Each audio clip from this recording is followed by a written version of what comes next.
அஸ்ஸலாமு அலைக்கும் வரஹ்மத்துல்லாஹி வபரகாத்துஹு. வியாபாரம் தொழிலில் பரக்கத் பெற நபி அவர்கள் கூறியது மற்றும் ஒரு அழகிய திக்ர். நீங்கள் எவ்வளவு உழைத்தாலும் முயற்சி செய்தாலும் கஷ்டப்பட்டாலும் உங்கள் வியாபாரத்திலும் தொழிலிலும் பரக்கத் ஏற்படவில்லையா? இறை தூதர் நபி ஸல்லல்லாஹு அலைஹி வஸல்லம் அவர்கள் கூறினார்கள், வாங்கும் பொழுதும் விற்கும் பொழுதும் வழக்குரைக்கும் பொழுதும் பெருந்தன்மையாக நடந்து கொள்ளும் மனிதருக்கு அல்லாஹ் அருள் புரிவானாக.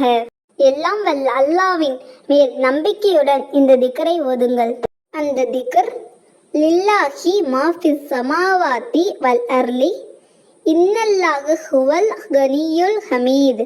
இதை வியாபாரம் செய்து கொண்டிருப்பவர்கள் மட்டுமில்லாமல் புதிதாக வியாபாரம் ஆரம்பிப்பவர்களும் ஓதலாம். இந்த திக்ரை தினமும் வியாபாரம் ஆரம்பிக்கும் முன் 14 முறை ஓதவும். இதைவிட அதிகமாகவும் ஓதலாம்.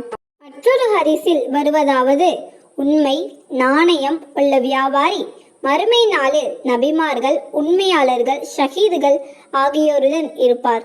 சுப்ஹான் அல்லாஹ். இன்ஷா அல்லாஹ் நாம் அனைவரும் இதை ஓடி நமது வியாபாரம் மற்றும் தொழிலில் பரக்கத் பெற்று அந்த பரக்கத்தை கொண்டு நற்செயல்களை செய்வோமாக. ஆமீன். இந்த வீடியோவால் நீங்கள் பயனடைந்திருந்தால் லைக் செய்து உங்களின் கருத்தை கமெண்ட் பாக்ஸில் தெரிவிக்கவும்.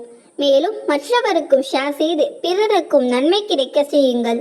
இதுபோன்ற வீடியோக்களை கண்டு பயன்பெற நமது சேனலை சப்ஸ்கிரைப் செய்து அருகில் உள்ள பெல் ஐக்கானை கிளிக் செய்யவும்.